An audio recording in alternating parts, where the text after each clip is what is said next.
So Jhansi గారు చెప్పండి, అంటే ఏం చెప్తారు? ఇప్పుడు ప్రభుత్వం రాబోయే రోజులలో గ్రాడ్యుయేట్ ఎమ్మెల్సీ ఎలక్షన్స్ కూడా రాబోతా ఉన్నాయి. సో మళ్ళీ మీ దగ్గరికి వచ్చే అవకాశాలు ఉంటాయి కాంగ్రెస్ ప్రభుత్వం. సో ఓట్లు వేయండి, గెలిపియండి, మీ హామీలు నెరవేర్స్తా అని చెప్పడం జరుగుతుంది మ్యాక్సిమం. సో 3 సంవత్సరాలు అవుతుంది, మరి నిరుద్యోగుల పరిస్థితి ఎట్లుంది? మరి వరుస పోరాటాలు చేస్తా ఉన్నా, మరి ప్రభుత్వం ఎందుకు దిగి రావట్లేదు? ఈరోజు ప్రెస్ మీట్ పెట్టడానికి కారణం మీద ఏం డిమాండ్ చేస్తా ఉన్నారు? ఫస్ట్ ఆఫ్ ఆల్ కాంగ్రెస్ పార్టీకి ఎమ్మెల్సీ ఎలక్షన్స్లలో పోటీ చేసే నైతికత లేదు. నిరుద్యోగులకు ఏం న్యాయం చేసిరని చెప్పేసి వాళ్ళ ఎమ్మెల్సీ ఎలక్షన్స్లోకి పోతారు, ఏం ముఖం పెట్టుకొని పోతారు. మీరు వండి పోతే తన సమాధానం ఏందో ప్రజలే చెప్తారు, స్టూడెంట్సే చెప్తారు. ఏ రకంగా పోతారు? రాళ్లతో కొట్టే దాఖలాలు ఎదుర్కోవాల్సిన పరిస్థితి ఖచ్చితంగా ఉంటుంది. రేవంత్ రెడ్డి గారు మీరు 70,000 ఉద్యోగాలు ఇచ్చినా అని చెప్పి నిన్న మీరు ఏదైతే చెప్పిరో, మళ్ళీ దాని ఏందండి అసలు? మీరు ఏం మాట్లాడుతున్నారు? నీకన్నా సోయి ఉంటుందా? నువ్వు ఒక రాష్ట్ర ముఖ్యమంత్రివి, రాజ్యాంగబద్ధమైన పదవులు ఉన్నావు, ఇట్లా అబద్ధాలు చెప్పుకుంటా పోతా ఉంటే ఏంది అసలు ఇది? అంటే సభ పెద్ద ఉన్నంత మాత్రాన నువ్వు చెప్పిన అబద్ధం నిజమైపోతుందా? శ్వేతపత్రం రిలీజ్ చేయి, నీకు దమ్ముంటే శ్వేతపత్రం రిలీజ్ చెయ్యి. ఎన్ని ఉద్యోగాలు ఇచ్చినావు అనేది మీకు తెలుస్తుంది. నీకు ఎన్ని ఇచ్చినావో తెలియదు, నువ్వు అసలు ఏం చేస్తున్నావో తెలియదు. విద్యాశాఖ పెట్టుకున్నావు, దాన్ని మొత్తం భ్రష్టు పట్టిస్తున్నాడు ఈరోజు రేవంత్ రెడ్డి. మొన్న ఒక ఇన్ఫర్మేషన్ బయటకు వచ్చింది, 40 మంది ఒకటే ఆధార్ కార్డు మీద 2 ఉద్యోగాలు చేస్తున్నట్టు. అంటే ఈ 40 దొంగ అలీబాబా 40 దొంగల ముఠాకి నాయకత్వం వహిస్తున్న హౌలగాడు కూడా మాకు తెలియాలి. మేము ఇట్లనే మాట్లాడతాం. ఎందుకంటే 5 రూపాయల భోజనం తిని ఇరుకైన స్టడీ హాల్స్కి వాళ్ళ జీవితాన్ని అంకితం చేసుకున్న పేద బడుగు బలహీన విద్యార్థులకు ఏం న్యాయం చేస్తున్నట్టు? వాళ్ళ పరిస్థితి ఏమైపోవాలి? ఇట్లాంటి అంటే పడికే హంలోకి పాగలోగాయి నకల్ మార్కే నవాబ్ బన్ గయి అన్నట్టు ఈరోజు తెలంగాణ రాష్ట్రంలో నిరుద్యోగుల పరిస్థితి ఉంది. దీనికి ఖచ్చితంగా రేవంత్ రెడ్డి గారే బాధ్యత వహిస్తున్నారు. ఎవరైతే ఆ 40 మందికి నియమించుకున్నారో ఆ దొంగనా కొడుకు కూడా మాకు తెలియాలి, ఆ యూస్లెస్ ఫెల్ ఎవరో తెలియాలి, ఆ నీచుడు కూడా మాకు తెలియాలి. ఎందుకంటే మాకు కడుపు మంట. ఎన్నో ఇయర్స్ నుంచి ఎన్నో ఈవెంట్స్ని అంటే మా లైఫ్లో ప్రైమ్ ఏజ్ని సాక్రిఫైస్ చేస్తూ ఒక ప్రభుత్వ ఉద్యోగం వస్తే మా తరం బాగుపడుతుంది, మా ఇల్లు బాగుపడుతుంది అనే ఒక ఉద్దేశంతో ఇక్కడ ఎంతోమంది పేద బడుగు బలహీన వర్గాలకు చెందిన విద్యార్థి నిరుద్యోగులు వచ్చి చదువుకుంటున్నారు. ఈ అశోక్ నగరే కానీ, దిల్సుఖ్ నగరే కానివ్వండి, ఉస్మానియా యూనివర్సిటీయే కానివ్వండి. మళ్ళీ అట్లాంటి నిరుద్యోగుల పైన ఈరోజు రేవంత్ రెడ్డి గారు మొత్తం వాళ్ళ ఆశల పైన బురద చల్లుతున్నాడు. వాళ్ళ ఇచ్చిన హామీలన్నింటినీ తుంగలోకి తొక్కుతున్నాడు.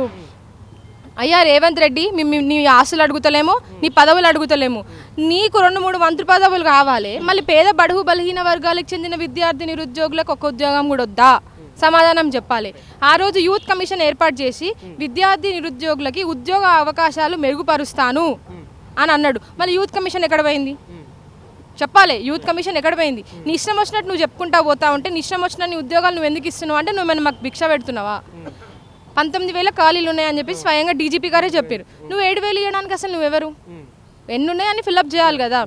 ఎందుకు అంటే నీ ఆశలు అడుగుతలేము కదా. అంటే ఇక్కడ ఏమంటా ఉన్నారంటే రాష్ట్ర ఆర్థిక పరిస్థితి బాగాలేదు, అన్ని మెల్లమెల్లగా అన్ని నోటిఫికేషన్స్ వస్తాయి, కాకపోతే కొంచెం ఓపిక పట్టాలి నిరుద్యోగులు, ఓపిక బట్టి ప్రిపరేషన్ అవుతా ఉండండి, మా నోటిఫికేషన్ మీరు రిలీజ్ చేస్తామని మాట్లాడుతాను ప్రభుత్వం. మరి ఏం చెప్తారు? రేవంత్ రెడ్డి బ్రదర్స్ చేస్తున్న కుంభకోణాలకి రాష్ట్రం పరిస్థితి మంచిగా ఉంటుంది.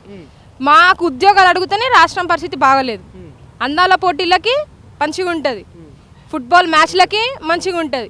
అంటే రేవంత్ రెడ్డి జల్సాలకి, రేవంత్ రెడ్డి గారి కుటుంబం దోచుకోవడానికి తెలంగాణ మంచిగా ధనిక రాష్ట్రంలాగా కనబడుతుంది. కానీ పేద బడుగు బలహీన వర్గాలకు చెందిన విద్యార్థి నిరుద్యోగులకి ఉద్యోగాలు ఇవని అడిగితే మాత్రం తెలంగాణ రాష్ట్రం అప్పుల కుప్పగా మారిపోయిందని చెప్పేసి రేవంత్ రెడ్డి గారు అంటున్నారు. దాన్ని మేము తీవ్రంగా ఖండిస్తూ ఉన్నాము. ఇప్పుడు 7,000 నోటిఫికేషన్ ఏదైతే ఉందో ఏంది అంటే ఇది ప్రాపర్గా సెట్ అవ్వదా? అంటే ఇప్పుడున్న పరిస్థితులలో సెట్ కాదండి. ఎందుకంటే కనీసం జిల్లాల వారీగా చూసుకుంటే కనీసం ఒక్కొక్క జిల్లాకి 2-3 పోస్టులు కూడా లేవు అసలు. మరి ఈ రకంగా ఇన్ని ఏళ్ళు ప్రిపరేషన్లో ఉండి వాళ్ళ ప్రైమ్ లైఫ్ని సాక్రిఫైస్ చేస్తున్న విద్యార్థులకి ఇస్తున్న బహుమతి ఇదేనా? రేవంత్ రెడ్డి గారు సమాధానం చెప్పాలి. 2 లక్షల ఉద్యోగాలు ఏడాది తిరిగేలోపే, అది కూడా ఏడాది తిరిగేలోపే. ఆ డ్రామా ఆర్టిస్ట్ అయిన రాహుల్ గాంధీని చిక్కడపల్లి లైబ్రరీలో కూసబెట్టిండు. మళ్ళీ ఆ డ్రామా ఆర్టిస్ట్ జాడలేదు ఈరోజు దాకా. ఢిల్లీలో విద్యార్థి నిరుద్యోగులకి మద్దతు పలుకుతున్న రాహుల్ గాంధీ డ్రామా ఆర్టిస్టు మళ్ళీ తెలంగాణ విద్యార్థుల పట్ల ఎందుకు స్పందిస్తలేడు? ఆ రోజు కపట ప్రేమ చూపించి మా ఓట్లు దండుకొని ఈరోజు అధికారం చేపట్టిన కాంగ్రెస్ పార్టీ ఈరోజు ఎందుకు పెదవు తెరుస్తలేదు మా సమస్యల పట్ల? రేవంత్ రెడ్డి గారు దీనికి మొత్తం బాధ్యత మీదే. రేవంత్ రెడ్డి గారు సోమాజిగూడ ప్రెస్ క్లబ్లో ఆయననే చెప్పిండు స్వయంగా, 2 లక్షల ఉద్యోగాలు ఇప్పించే బాధ్యత నాది, పుస్తకాలు పక్కన పెట్టండి, ఊరు తిరుగుర్రి అని చెప్పి చేసిండు. ఆ రకంగా స్టూడెంట్స్ని మభ్యపెట్టి ట్రాప్ చేసుకొని పోయిండు. అంటే స్టూడెంట్స్ వాళ్ళు అంటే అక్కడ ఉన్న ఓటర్స్ అందరివి కాళ్ళు ఏళ్ళు మొక్కుపిచ్చి ఈరోజు కాంగ్రెస్ పార్టీని అధికారంలోకి తీసుకొస్తే రేవంత్ రెడ్డి గారు చేస్తుంది ఏంది? తెలంగాణ నిరుద్యోగులకి రేవంత్ రెడ్డి గారు చేస్తుంది ఏంది? జాబ్ క్యాలెండర్ జాడలేదు. జాబ్ క్యాలెండర్ ఇంతవరకు ఇంప్లిమెంటేషన్లోకి వస్తలేదు. అది జాబ్లెస్ క్యాలెండర్ అయిపోయింది. 3 సంవత్సరాలు కావస్తుంది.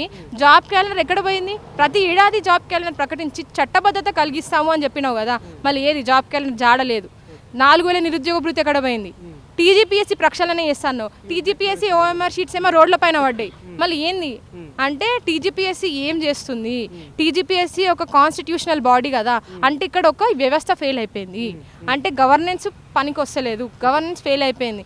అంటే ఇప్పుడు ఎవరినైతే 40 మంది నియమించుకున్నాడో అలీబాబా దొంగల మూటలాగా, మళ్ళీ ఆ దొంగల మూట నియమించుకున్నప్పుడు వాళ్ళు చదువుకున్నోడో చదువు రానోడో మళ్ళీ ఎవడో మాకు తెలియదు. నువ్వు అని పెట్టుకున్నావు అంటే నువ్వు అడ్మినిస్ట్రేషన్లో వానికి పార్ట్ ఇస్తున్నావు, రెస్పాన్సిబిలిటీ ఇస్తున్నావు. అంటే వాడు తెలంగాణ రాష్ట్రాన్ని ఏం ఉద్ధరిస్తాడు?